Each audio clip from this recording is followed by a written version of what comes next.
for me. Run through the land, you run through my soul. Bring me wisdom and peace. Run through all ages and all of life's stages. You bring me around to find my release. Hi, this is Jan Lewis. Welcome to be my guest. Today we have from Methuen, we have a flutist, and he's also into composing. His name is Michael Bleiweiss. Welcome. Thank you. It took you an hour and a half to get here. Right about that? Hour 10. Hour and 10. But he made it, and early.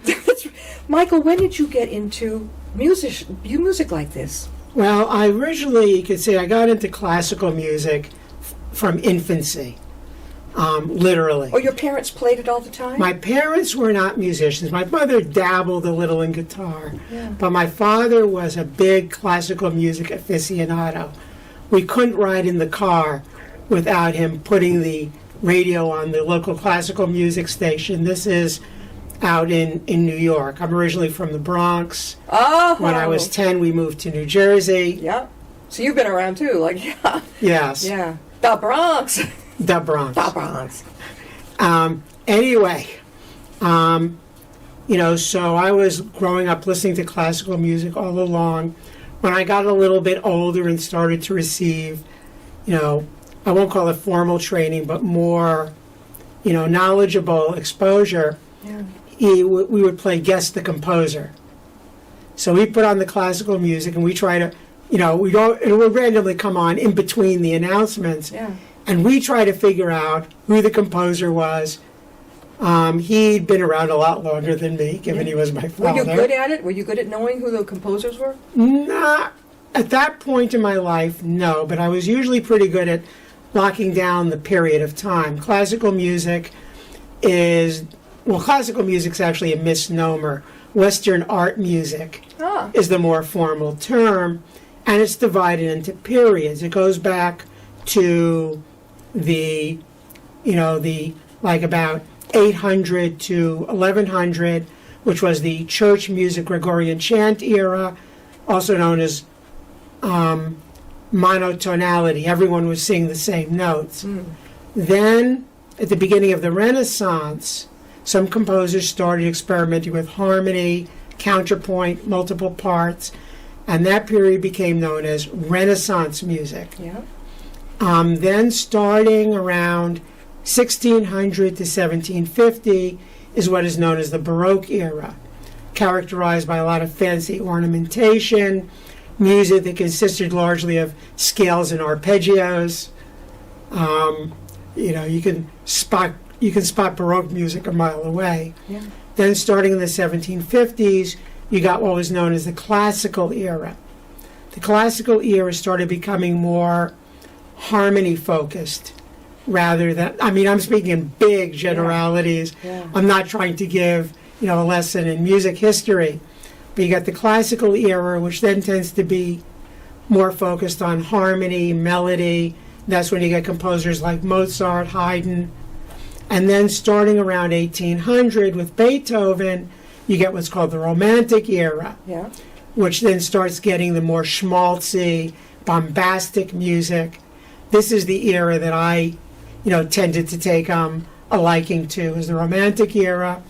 Then starting around 1900, you get what's called I'll call it the 20th century era, the Modernist era, where they start experimenting more with atonality. What is atonality? Atonality is when the harmonies are more dissonant, the melodies are less singable. I actually am in the middle of writing a string quartet right now. Wow. And the second movement is in a style known as 12-tone. What is that? 12-tone is where you take the 12 notes of the chromatic scale, you put them in an arbitrary order, and then you manipulate it. You can play it backwards, you can invert the intervals, you can play it backwards and inverted.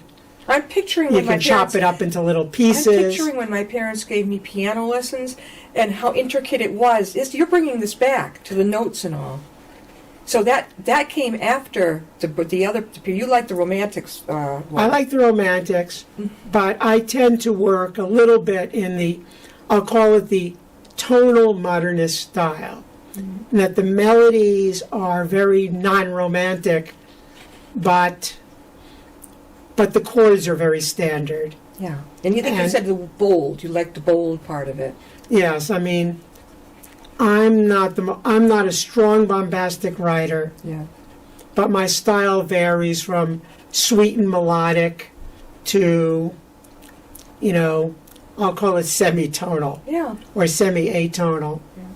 Did you go to college for this, Michael? I am actually a physics major in college. Physics? Physics. What did you do after you got out of college? I eventually got a master's in applied physics with a concentration in environmental policy and technology and combustion.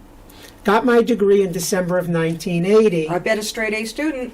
Oh, no. Math? Definitely. You had No, I hit the wall in math after partial differential equations. You did? The theoretical courses and doing all the theorems was too much for me, which is why I got a master's instead of a PhD. Yeah.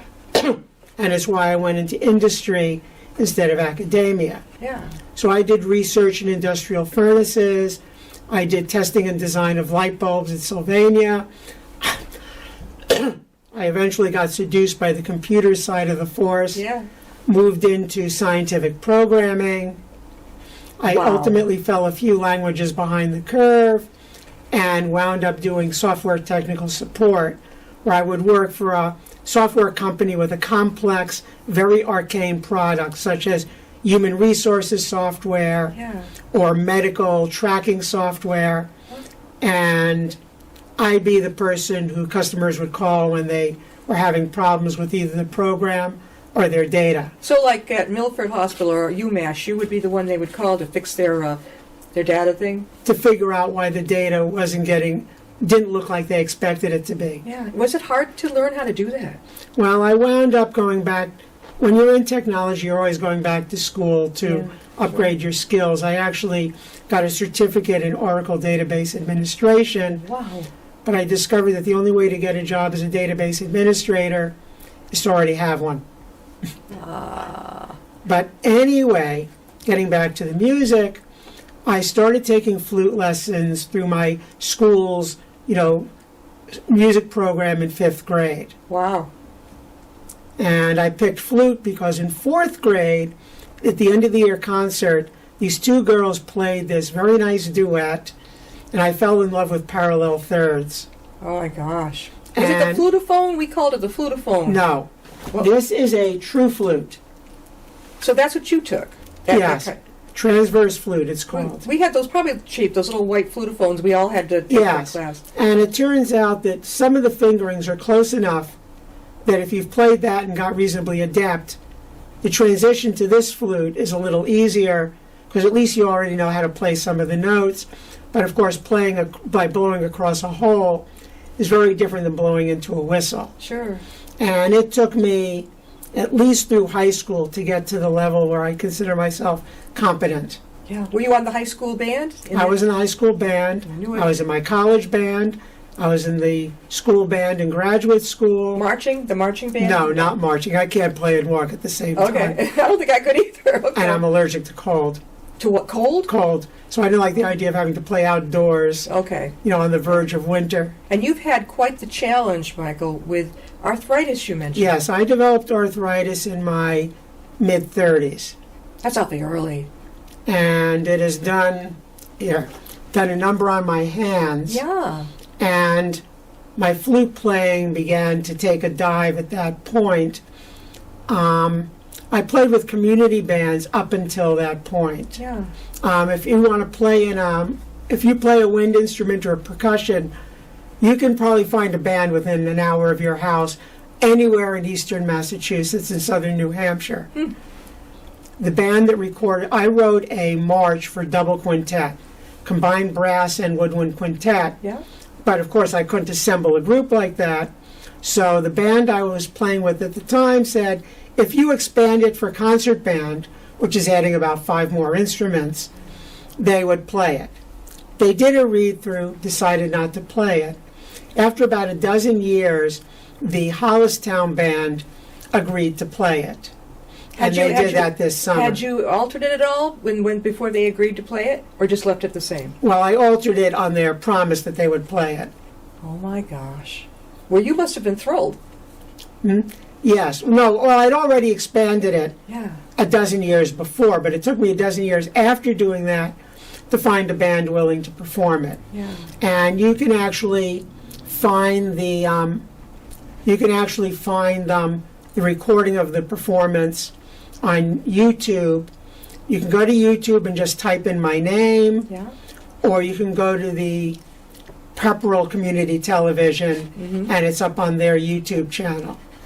Very good. And so- Michael Bleiweiss. Well, I'm going to spell this out. Bleiweiss. Michael. And they'll find it on YouTube. Yes. Besides this being on YouTube, too. Now, one of the dilemmas I have is finding other people to perform my music. Yeah. Seems like when you're obscure, the universe wants to keep you that way. Yeah. I mean, I have a website at michaelbleiweiss.com. If you click on My Music, you can listen to computer-generated audio files of my music. Back in the olden days when I started composing while I was in college in a meaningful way. And at that time, this was kind of the pre-computer age, you figured it out on a piano, which I don't play very well, and wrote it out on paper. Yeah. Well, back in the mid-90s, music typesetting software came out. And I use a program called Finale, kind of the 500-pound gorilla of music software. It can do pretty much anything, although some things are harder to do than others. And to give you a sense, where is it here? Excuse me, I'm also a Yeah, I can't wait to hear some I'm of also a these. professional klutz. So am I. This is the concert band score for my march called the Villains Armies March. This was going to be part of an opera that I never got to write. Yeah. And I've been repurposing the musical sketches from the opera into other pieces. But this is an output score from Finale. So what it lets you do is it lets you click on the staff and put the notes on. Yeah. So every single note here, I placed by hand Wow. with the mouse, between a combination of working it out on flute, piano, and theory Yeah.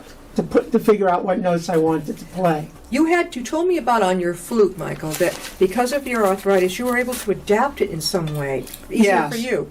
It turned out that hand surgery was not a viable option. Yeah. So what I did is I had alterations made to the flute.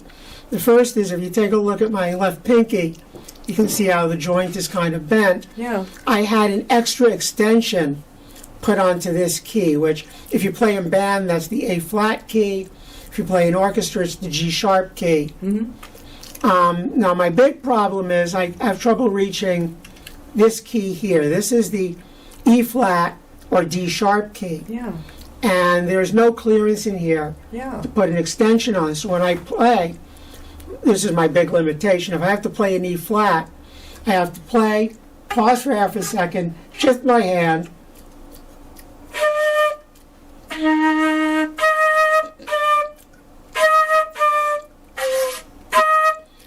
pause for half a second, shift my hand, hit the key, and shift back. Is it hard to get into that? It's frustrating, Yeah. but it's doable.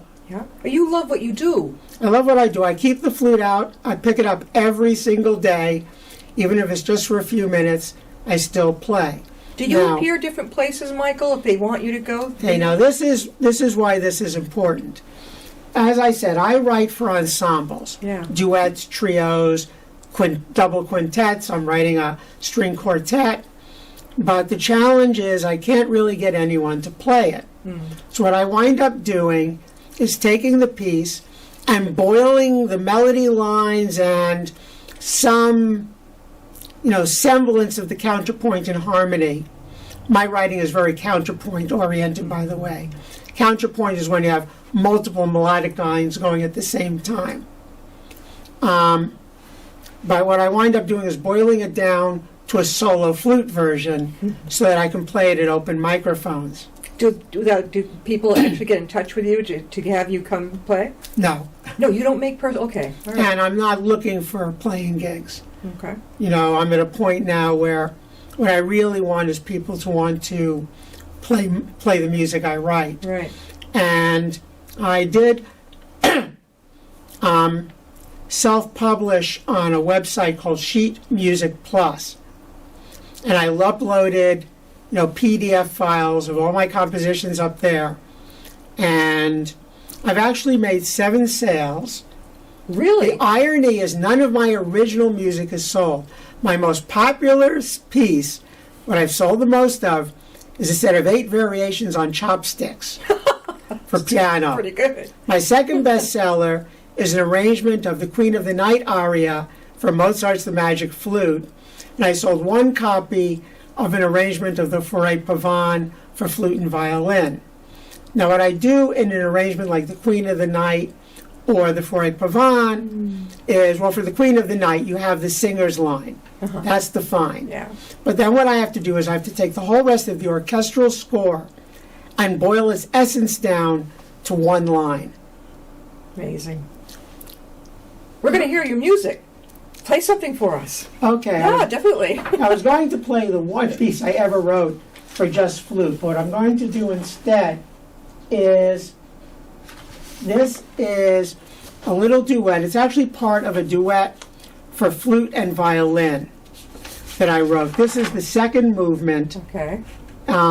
which is a flute and violin duet. Bear in mind that people won't be able to catch all the little intricacies. But I'm just kind of giving a sense. Yeah. And what I wound up doing is I boiled this down to a solo flute where it's mostly the melody line, but then I intersperse the accompaniment line, so that people can get a sense of how it fits together. All right. I can't wait to hear you play. Now, these are everything you play is going to be what you wrote. This is a completely original piece. Okay. It sounds like Schubert, Yeah. but it is not. Michael Bleiweiss, and he is a musician and a composer, and he's going to play for us. Here he goes. Okay. There you go. And he wrote these songs, compiled them himself. How long does it take you to compose a song? Oh, it varies. The string quartet I'm working on, I started the first movement about 10 years ago. Yeah. Got writer's block, put it aside, wrote a couple of other pieces. I average a piece every 2 years. I'm not a very prolific, but of course I've been balancing it with a day job up until about 2 years ago, Yeah. when I gave up on job hunting and technology. Yeah. And so now I'm putting more effort into composing. So I wound up writing the second and third movements of the string quartet, and now I've circled back to the first movement, and I'm hoping to have it done by March. Oh my gosh! All right, let's hear it. Oh, one other adaptation I've made: when you play flute, generally you use the right pinky on the E flat key to stabilize the instrument, but because that's hard for me to do, what I started doing just recently is I take a finger off of like a surgical glove. Yeah, I recognize it. And I use it as a finger cup because this increases the friction on my thumb. The right thumb doesn't work a key. It holds up the instrument. And this helps keep my thumb from moving when I'm playing a key like C or C sharp, where there's no other real support for the instrument on any other finger. Okay, so here goes Nut and Honey. Here he goes.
Wow, what a pro. How long did it take you to write that, Michael? This was another case of I started it maybe about 20 years ago. It sat on the shelf for about 10 years, and then I felt competent enough to run the arpeggios. What is your family must be amazed by what you do. They never listen to my music. What? I keep telling them, go visit my website. They never do. Did your mother and father know you were this talented when they had all that classical music on? I didn't really start writing until college. And, I never had an opportunity to play for my family, except for one piece I wrote for a brother's wedding. And it worked. But he loved it, right? Yes. Where did they go? But it's like, as far as I know, my family has never actually heard any of my music. Are you the baby, oldest? I'm the oldest. And how many siblings do you have? I have 4 siblings, split among 2 families. Wow. And then a gaggle of nieces and nephews, some of which are grown, some of which are still little. Wow. And like I said, near as I can tell, none of them have ever heard my music. These kids have got to hear this. I try. I actually cut a CD with the computer-generated files of my music. Mm-hmm. To my knowledge, they never play them. I'm amazed. Usually somebody with that kind of talent is well known in the family and people are always there to hear it. Oh, no, the family is always where you get minimized. You're kidding. Oh my gosh. So now, Michael, what do you think you're going to do in the future? You're going to be doing a lot of writing of your music, right? That's one thing. I'm going to do a lot of writing, and I'm going to start putting more energy into promoting. Yeah. Not too long ago, you had Lisa Shea on your show. She's a good friend, yes. She is the organizer of a writers group. I've been there, yeah. And anyway, I started going to the group because she focuses on how to self-publish and promote. Right. And so, with her encouragement, in fact, it was her idea for me to appear on the show. Yeah. And anyway, there are several publication channels. I'm on Sheet Music Plus. I need to put more energy into promoting. Mm-hmm. And there are also other channels like Overdrive and Smashwords, which Overdrive sells to libraries. Yeah. But they need a specialized format called EPUB. Well, I've never heard of that before. So I need to spend to convert my total work, which is about probably about 15 separate pieces, yeah. And then various arrangements of them. It takes a couple of hours to prep everything for self-publishing. Right, exactly. So to get yourself out there, you're not interested in appearing places. You just want to get your music promoted so people can buy it, right? Yes, my top goal in life is to get people other than me performing my music. I love it. What about high schools, things like that? I actually tried to contact the Methuen High School. Yeah. And the band director said, we're very limited. We have to play only music by established composers that serve a pedagogical purpose. What about the local college? We've got in Worcester, Clark University, we've got all these different... I would think that the music majors would love this type of thing. I would think so, too. Have you contacted colleges? I have not made it to colleges yet. Yeah. But a lot of colleges have their own composition students. I've got another which kind idea. of squeeze me out. There's another idea for you, too. Over at UMass in Worcester, they sometimes have musicians in the lobby when everybody walks in. Also at the Dana-Farber branch up the street in Milford, they've got you could be a pianist. They don't have a flutist. They've got a guitar. It just brings everyone's mood up. I can just see you up the street in Dana-Farber in the lobby. Oh my gosh. There's so many. Oh, yeah. A long drive, but I'll have to give them a call. Oh, definitely. Dana-Farber in Milford. Of course, the main one is in Boston. But this one in Milford, it's got the lobby, it's got the formal piano. The whole idea is to bring everybody up. And you've got happy music. Yes. I've also got, I don't want to call it sad music. I'll call it dark music. Really? Okay. Like the march. The march that the Hollistown Band performed it's in a minor key. Yeah. which is very rare for marches. And it sounds kind of haunted. Sort of like the Hunchback of Notre Dame or something like that? Like that type of thing? Yes, it was originally supposed to be a bunch of soldiers marching around on stage with spears. Yeah, yeah. Cool. Kind of like a mystery. Yes. We've got about 2 minutes left. We've been talking with Michael Bleiweiss, and he is a beautiful flutist, musician, and composer. And Michael, how can people contact you? One more time. Okay, I have a website, michaelbleiweiss.com. There's a link to my email on the website. Mm-hmm. If anyone, it also has a link to Sheet Music Plus where you can purchase the sheet music. I encourage anyone who does play my music to record a video of the performance and either send it to me or point me to it if you post it. Yeah. Because, like I said, my top goal in life is to get my music played. Oh, and you've started in high school and college, right? You Yes, started all this. Yes, I took a music minor in college. I don't think I mentioned that. That's great. That's amazing. And, and then I really started writing it in a meaningful way, probably midway through college. Do you do this all day long, right? Oh, no. Music? No. No, I'm also, a large part of my life is just subsistence stuff. Eating, sleeping, hygiene, Methuen, just like everyone. That's up on the North Shore, isn't it? No, it's central Merrimack Valley. Arlington area? It's Am I New way Hampshire off? border. Oh, you're not. You go up 93, you get Nashua. off just before New Hampshire. The Nashua? Salem. Salem. Salem, New Hampshire is the next town out. How far are you from Keene State University? Far. That's how much I know. A couple of hours. Michael, thank you for being with us. We do want you to come on again, too. We got to promote this. People who want to, purchase his composed music. He's genius. I mean, anybody in physics, you're way ahead of most of us. My gosh, Michael. What a beautiful thing. And I wish your family step up and look at your relative here. He's genius with making music. We'll have you back. Well, thank you. Very much so. And do you have a business card or any flyers with you? Well, wait. When you get downstairs, look for his business card or whatever on one of the bulletin boards. And that's another great way to do it. Okay, I neglected to bring all my music when I publish has a back cover listing everything else I wrote. Yeah. I forgot to bring that with me. Mm-hmm. I do have a few business cards I can leave here. Good. And I'd be happy to send you more. I want to see you get up to Dana-Farber and UMass. What a happy way when people walk in. Maybe I should look at UMass Lowell. They're a lot closer to me. But that's not the hospital. I'm No. thinking UMass Medical Center. Oh, And then Dana-Farber Medical right up here, part of the branch of Boston, Dana-Farber. They already do this type of thing. They've only got one guitarist, and as far as I know, one musician. They do not have a professional, any flutist. don't call me professional flutist. Oh, I call you professional. My gosh, how much more professional can you get? You even make your own music. Michael, thanks for being with us. We've got to wrap it up, but hopefully Thank you'll you. be with us again. Thank you so much. Thank you so much for having me. He's terrific. We'll see you next time and be my guest.